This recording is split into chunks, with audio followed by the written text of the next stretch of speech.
বাঁচতে চাই, গ্রাম নিয়ে বাঁচতে চাই, বন্ধকে হবে মানতে হবে। আমি কে তুমি কে,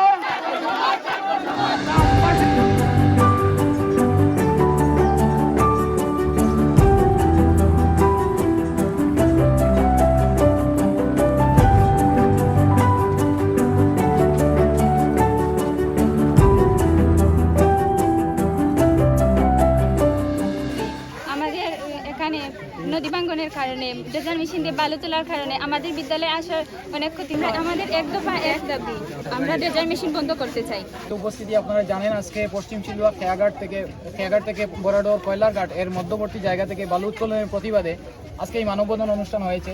এই ব্রিজের পাশ থেকে বালু উত্তোলনের কারণে আজকে নদীর অবস্থা খুবই ভয়াবহ এবং এলাকা অনেক ঝুঁকির মধ্যে আছে এবং প্রতিনিয়ত প্রচুর পরিমাণে বালু উত্তোলন করার কারণে নদীর গভীরতা এবং প্রশস্ততা বৃদ্ধি পাচ্ছে।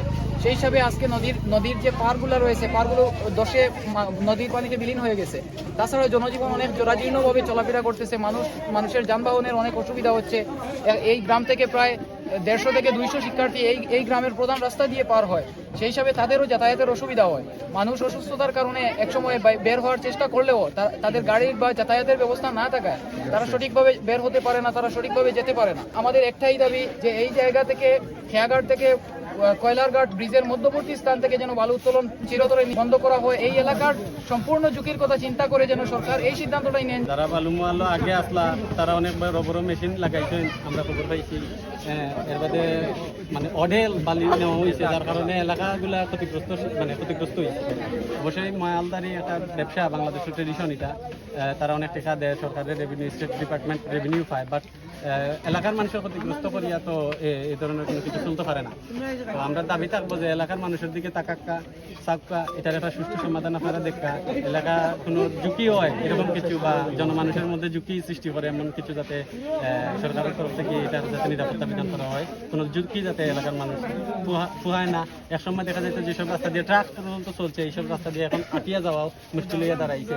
তো প্রশাসনের কাছে আমার প্রশাসনের দৃষ্টি আকর্ষণ করি, আমরা ওখানেও কইতাম যে ইয়াতে এই বালুমালটা হোক আর নদী বাঙ্গনের অন্যান্য যে ব্যবস্থা আছে, আপনারা নদী বাঙ্গনটা আটটাউকা, পার ভাঙ্গা আটটাউকা, এলাকা যে বিলীন হয়ে যাওয়ার গিয়া এটারে রোধ করুকা, এলাকাটারে বাঁচাউকা, এলাকার মানুষ আছে জনমানুষের নিরাপত্তা বিধান করুকা। আমাদের একটাই দাবি, এই জায়গাটুকুকে ঝুঁকিপূর্ণ ঘোষণা করে চিরতরে খেয়াঘাট থেকে কয়লারঘাট মধ্যবর্তী স্থানে কোনোভাবে যেন ইজারা দেয়া না হয়। অতীতে বালি উত্তোলনের জন্য এখানে অনেকগুলো জায়গাতে নদী ভাঙ্গন দেখা দিয়েছে।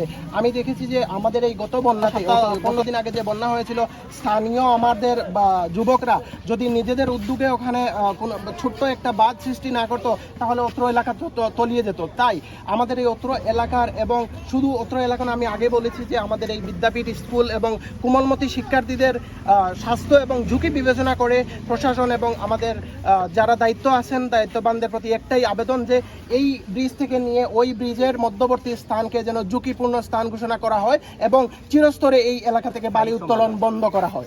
আমাদের ধন্যবাদ সবাইকে।